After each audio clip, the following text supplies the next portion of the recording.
suis raccord au niveau de doudoune. Avec la devanture, c'est pas fait exprès. Bonjour. Nickel Loire. Oui, c'est ça. Ça va? Bonjour. Ça va bien?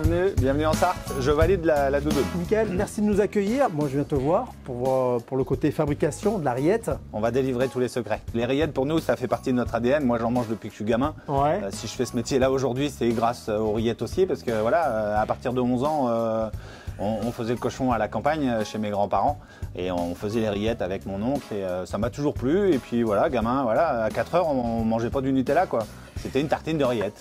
C'est parti de là et en fait j'ai toujours voulu faire ça. Donc j'ai fait un apprentissage en boucherie, en charcuterie. J'ai travaillé dans divers endroits pour avoir une bonne formation. Et puis à 30 ans, bah voilà, je me suis dit, j'avais fait le tour un petit peu de tout ce qui était faisable. Et en fait la commune de Changé où on est ici, c'est la commune où moi je suis né et où tous mes ancêtres sont nés depuis plus de 500 ans, vous voyez. C'est pas vrai. Donc du coup, Et Loire, vous êtes là depuis... depuis 500 ans. Voilà, l'église qui est en face, voilà, et juste en face, voilà, j'ai mes aïeux qui ont fait leur baptême, leur mariage ici. Donc, pour moi, en fait, comme la boucherie qui était ici était à vendre, bah, je me suis dit, voilà, si j'ai à m'installer un jour, il faut que ça soit ici. C'est vraiment moi qui a repris la boutique ici. Ouais. On était 3 quand on a démarré. Petit à petit, voilà, on a monté. Et au jour d'aujourd'hui, on est 28 salariés en tout, dont 9 apprentis. Parce que voilà, j'ai été apprenti, c'est comme ça que j'ai commencé. Dans notre métier, on commence que comme ça. Et c'est important de former des apprentis parce que j'espère peut-être qu'un de mes apprentis va m'acheter la boutique dans quelques années. Ah, d'accord. Ton CV, il est long comme le circuit des 24 heures du Mans. Hein. Quand tu regardes ton CV, je peux t'appeler Monsieur le Président, tu es président de pas mal de choses. Je suis président de la Fédération des artisans bouchers, charcutiers, traiteurs de la Sarthe. Donc je représente 110 bouchers à peu près en Sarthe. C'est beau ça, ouais. Parce qu'il y a des bouchers pas mal, voilà, on le voit là, hein, c'est écrit. Ouais. Et moi je suis maître artisan. Et fier de l'être. Hein. On travaille, on fait maison avec des bons produits de qualité, donc c'est vraiment très très important. Et je suis aussi le président depuis la 6e année de l'association du Printemps des Rillettes, qui fait la publicité en Sarthe et partout en France. Ça permet de mettre en valeur les bons produits, la bonne charcuterie sartoise, parce que bon, les rillettes et la Sarthe, ça va forcément ensemble, hein, c'est main dans la main, quoi. En tout cas, tu œuvres beaucoup, j'ai l'impression, pour le rayonnement du terroir sartois. Hein. Oui, terroir sartois pour nous c'est vraiment très important parce qu'on est une boucherie, charcuterie, traiteur, mais on fait aussi tout au bout là-bas. On a une épicerie avec des produits locaux. Ah ça c'est des os de rillettes. Moi, tu sais comment on appelle ça moi dans le... Alors c'est du porc aussi, dans le Gers, en Gascogne, les coustous. Coustos. Les coustous. Et on les fait griller comme ça, tu le manges avec les doigts, mais ça, ah là c'est confit, c'est ça? Voilà, ils sont confits, en fait c'est cuit dans la graisse des rillettes et avec les rillettes. Et ce qui fait qu'on mange ça souvent avec un cornichon ou de la moutarde le soir avec une petite salade et puis ça suffit quoi. Mais on voit ça qu'à la campagne sartoise, il n'y en a pas ailleurs. Donc nos rillettes, bah, elles sont là. Oh là là! Elles sont là! Ah! Donc on va les mettre en pot. Je fais du vitrine de rillettes. Non, non. C'est dégoûtant, je fais pas, mais elles sont belles. Bon, hey, c'est ça que je vais faire tout à l'heure, moi. C'est ça, mettre en pot, on va les mettre en pot. C'est le temple du terroir ici! T'aurais pu rappeler ça terroir sartois. Eh ben, c'est pas qu'un nom tradition sartoise, c'est vraiment une philosophie la nôtre quoi. Ouais. C'est moi qui ai choisi le nom, c'est moi qui ai dessiné le logo, enfin voilà, quand j'ai créé, je voulais trouver un nom à ma boucherie, je voulais pas que ça s'appelle la boucherie Loire. Non. Je suis fier de mon nom, hein, c'est pas le problème, mais je voulais qu'il y ait une connotation et tradition sartoise, bah voilà, quand on arrive là, ça veut tout dire quoi. Et surtout la tradition, comme tu le disais. C'est vraiment, ce souvenir toi de terroir, c'est quand tu étais petit, vraiment la tartine de rillettes, c'est ton premier souvenir au terroir. Le cochon à la ferme, enfin mélanger le porc, enfin voilà, les choses qui cuisent sur un chaudron, enfin les vieux trucs à l'ancienne quoi, mais c'est la tradition. La tradition, bah, ça se ressent. Là, on a notre cave hein, forcément, puis on a le Janière chez nous, le Janière et le Coteau du Loir. D'accord. Donc qui sont des très bons vins qui s'accompagnent à l'apéro, voilà, avec une tartine de rillettes, ça c'est top quoi, il n'y a pas de souci. Putain, je suis ému. C'est beau tout ce terroir comme ça, en un seul lieu quoi. J'ai pas le temps de tout goûter là. Non. Je suis venu, pas pour acheter le fonds de commerce non plus, je suis là pour... Les rillettes. Ouais! On va faire des rillettes? Eh ben, elles ont cuit toute la nuit, hein, donc maintenant il va falloir les mettre en pot. Je suis ton apprenti. Par contre, on met pas les rillettes en pot comme ça quoi. C'est vrai?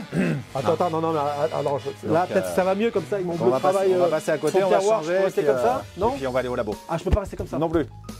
T'as une petite surprise pour moi? Voilà, je te c'est suis, ça. allez hop. Ça y est, on est des jumeaux. Ouais, un nouvel apprenti, c'est bon. Tu te rappelles du film Jumeaux? Oui. Avec Schwarzenegger et Danny DeVito? Bon, je te laisse faire changer des gars. Ouais, j'aime mieux. Ouais. Moi, je fais David De Vito. Bon, moi, ça y est, je me sens.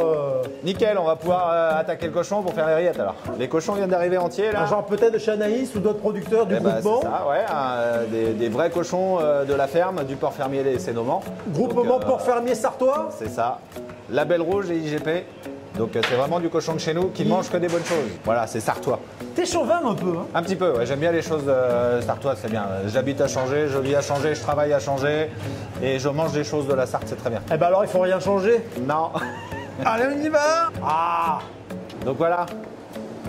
Là on a un porc entier ici. Ouais. Voilà, donc ils sont découpés en deux. Ouais. Hein, on leur met un petit manteau, une petite chaussette là, c'est pour les protéger, c'est pour éviter que la viande sèche. D'accord. Et puis c'est pour faire voir que c'est bien de la viande label rouge. Et pour voir que c'est bien, voilà, ça c'est bien mon nom, c'est bien un cochon qui a été préparé pour moi. Et ici on voit bien que c'est du porc fermier là, avec le code du label rouge, c'est Noman, c'est vraiment ces cochons là qu'on a à la ferme. Et ici on a l'étiquette, voilà, l'étiquette du porc fermier label rouge de la Sarthe, avec un numéro. Ça prouve que c'est la carte d'identité en fait, voilà. Ça c'est la carte d'identité du cochon. On sait de chez quel éleveur il a été. Ah d'accord, ok. Heureusement que c'est un peu organisé quand même. Là une pièce comme ça, là, le porc, tu vas pas faire que des rillettes avec ça, tu fais plein de choses. Ah non, on va. Ouais. Alors. Ça, on va enlever la petite chaussette. On dit que dans le cochon tout est bon et c'est vrai que tout est bon. Hein. Partout. On mange tout. Les pieds, la queue, les oreilles.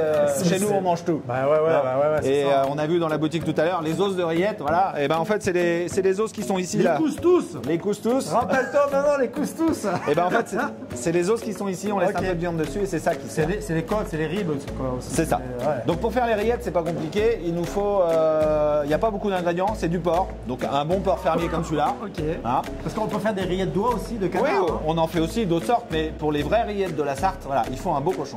Tu sais d'où vient le mot rillette? Rillette, ouais. Ça vient d'où? Des rilles, une dorée de rille. Oh, je croyais t'avoir, le mec est trop fort. C'est ça. Ça vient du Moyen-Âge. Ouais, exactement. Les parents Sarthe. Alors, on y va. Sans commentaire. Allez. Pour faire des bonnes rillettes, il faut absolument utiliser plusieurs parties du cochon. Ok. Déjà, il nous faut impérativement le jambon. Parce que c'est de la viande noble, c'est une bonne viande.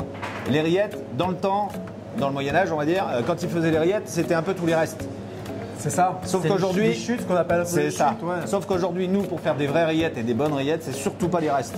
Il faut absolument que ça soit des beaux morceaux. On a un peu anobli c'est ça. La recette. Donc il nous faut du jambon et des morceaux de filet de porc. Ok. C'est ça qui fait qu'il y a des petits morceaux filandreux et c'est ça, pour ça que c'est des vraies rillettes du Mans avec des morceaux dedans.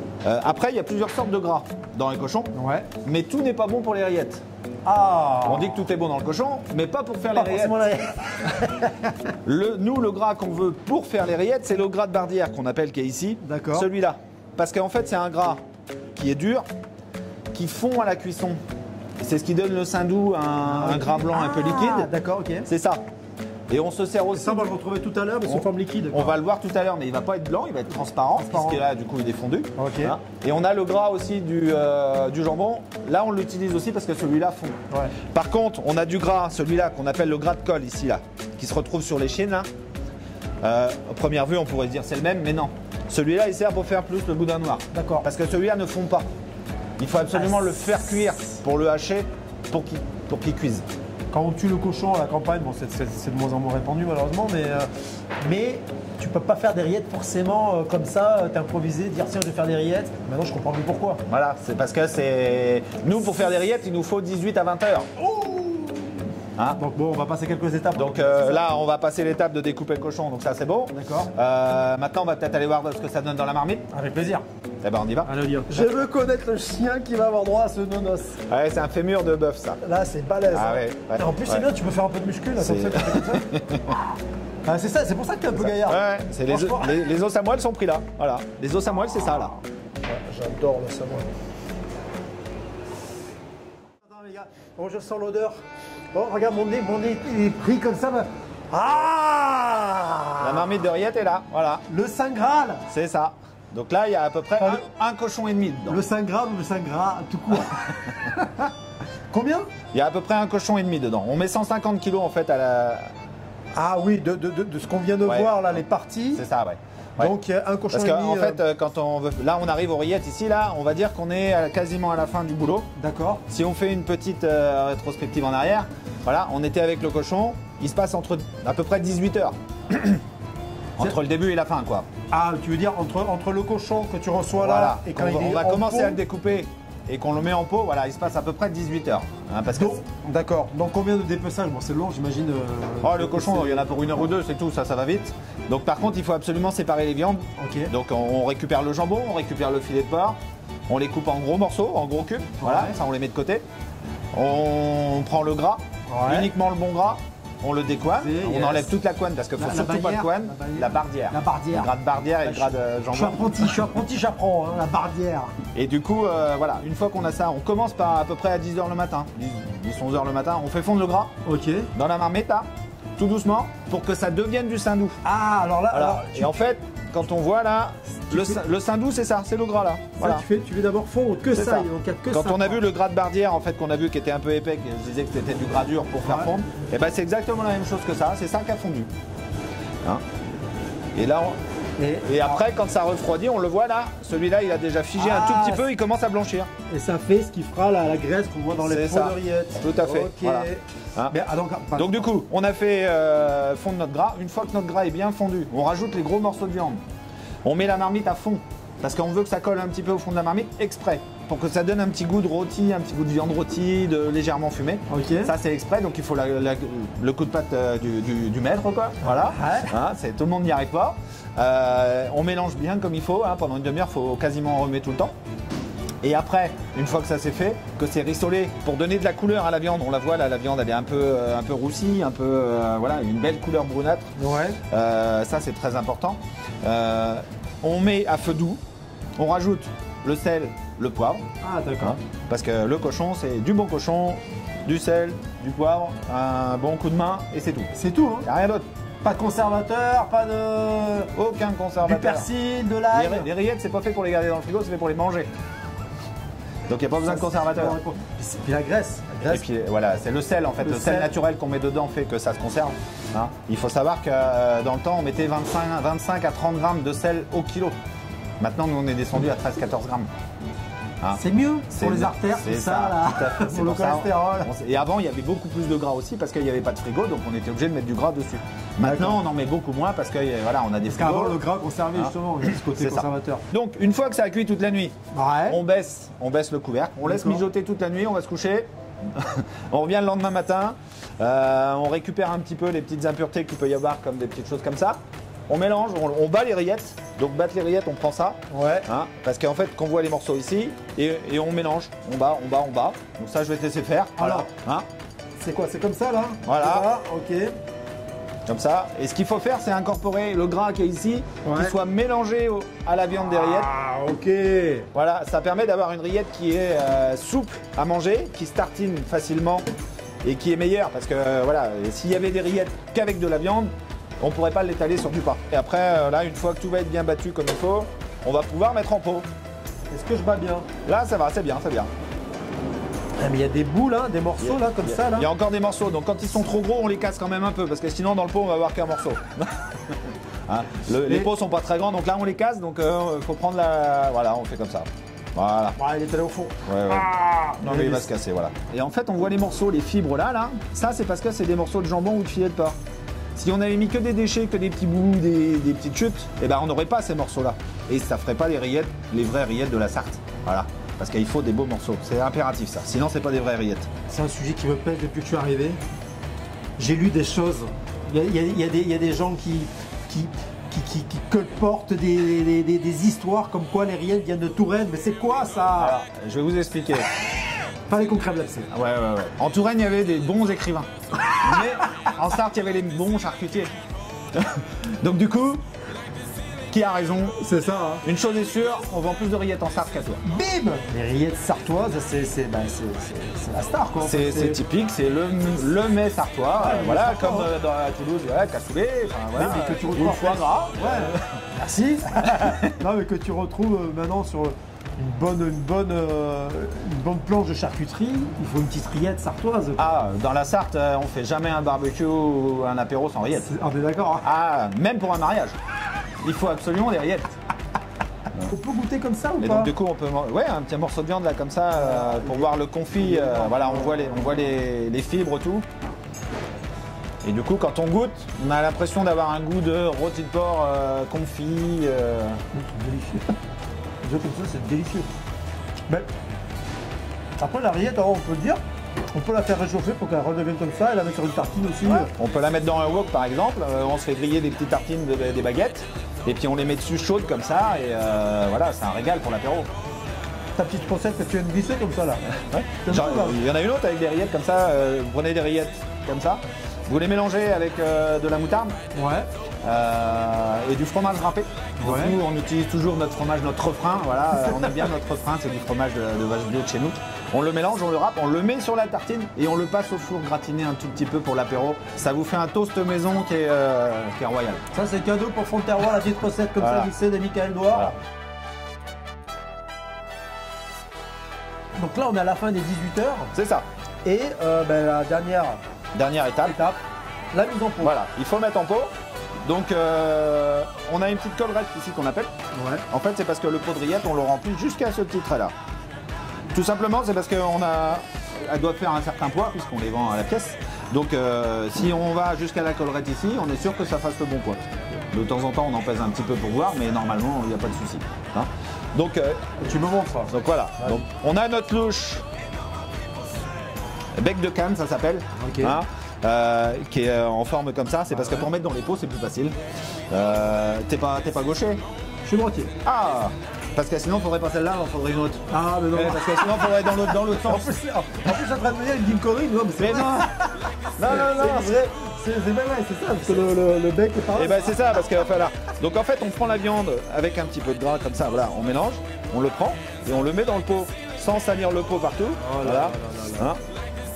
Tac, comme ça. D'accord. Comme ça, voilà. Et là, on a notre pot. Avec, on le voit là, il y a un petit peu de graisse avec les morceaux qu'on voit là. Là, il est rempli jusqu'à la collerette. Hein. Donc là, il est bien. Donc là, on le remplit, après on le met dans la caisse. Encore une fois, il y a plein de choses dans mes reportages. Je fais des filets de fromage Fond de Terroir, ça ce sont mes rillettes Fond de Terroir. Ouais, ouais. Voilà. Tu peux les vendre un peu plus cher. Donc je te laisse essayer. Évidemment. Alors attends. J'en fais un autre. Non, Non, ça va aller. Je vais y arriver, mais là, il y a un porc et demi. Combien ça fait combien de kilos? En fait, à la base, on fait cuire 150 kg là. 50. Et il en ressort 100.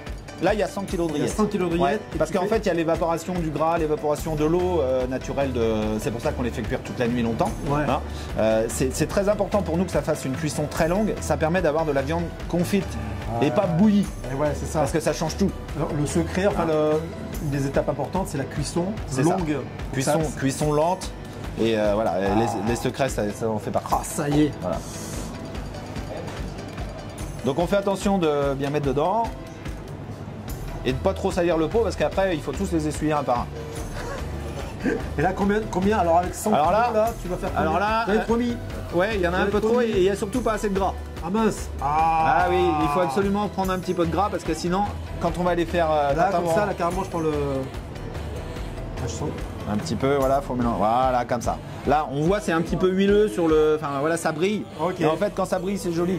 Mais c'est surtout que quand ça va refroidir, il va y avoir un petit peu de gras, ça sera plus facile à tartiner. Voilà le premier pot de l'apprenti Michael. Un peu fier. Alors combien t'en fais là, tu dis, avec 100 kilos? Ah bah là il y a 100 kilos donc ça fait 400 pots.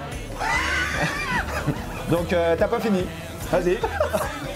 Alors, plus que 397. Bon, t'en as fait un. 398. Allez, bisous, à plus tard. C'est parti. Allez un autre. Voilà, une fois qu'on l'a mis en pot, ça a refroidi donc c'est figé. On voit il y a un petit peu de gras. c'est beau. Et en fait le gras blanc qu'on voit là, c'est le gras qu'on voyait tout liquide tout à l'heure. Ok. Hein, et le fait de voir les fibres, eh ben, c'est exactement la même chose qu'on a vu dans la marmite tout à l'heure. On voit bien les fibres des morceaux. Et là notre rillette elle va être facile à tartiner, elle va être bonne. On a terminé. Juste avant de partir, on se revoit peut-être bientôt au printemps. Je vais essayer d'être là. Tu m'as parlé tout à l'heure des printemps de la rillette. Eh ben ça serait top, on a le printemps des rillettes, en fait c'est une grande fête. C'est Oh, le mec, il a une assiette comme ça. Ouah. C'est une grande fête vas-y à l'envers. qu'on organise. Oh, ben, voilà, c'est un festival sur les rillettes Ouais. partout en Sarthe. et on relaye ça partout. Et c'est vraiment organisé par beaucoup de monde. On a tous les bénévoles. Hein, on a des bouchers, des boulangers, des charcutiers, des salaisonniers, des industriels. On a des personnes qui n'ont rien à voir du tout avec les rillettes, mais par contre on fait de la publicité parce qu'on est très chauvin et on adore nos rillettes. Donc à partir du moment où il y a une manifestation qui se fait avec des rillettes, nous on est contents. Et le but c'est d'avoir des bonnes rillettes avec du bon porc fermier de la Sarthe. Et d'ailleurs, ma question, quelle est ta définition du terroir? C'est le meilleur moment pour me la dire. Le terroir, il faut absolument faire des choses traditionnelles, à l'ancienne, tout en mettant une petite pointe de modernité, mais toujours naturelle. Voilà, c'est fait. Bon, mais merci, ben rendez-vous au printemps de la rillette. Bon, allez, c'est parti. Merci, hein. Je ramène ça à la maison. Je sais pas si j'en aurai assez. Non, mais nickel, en fait, faut dire, quand même, les rillettes de canard, c'est quand même meilleur. Pour terminer ce triptyque sur les rillettes du Mans, on rejoint Emmanuel Viton. Il a eu une idée excellente.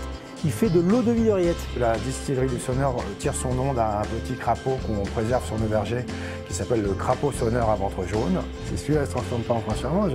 Et donc pour faire de l'eau-de-vie de rillettes, Ça y est, on part dans l'eau-de-vie de rillettes. Alambic n'étant pas une machine à miracle, on prend des rillettes de qualité maximum. De chez Michael Douard. De tradition sartoise. Je mets mes rillettes dans des petits sacs comme ça. Je mets dans l'alambic avec le jus, l'alcool. Tac.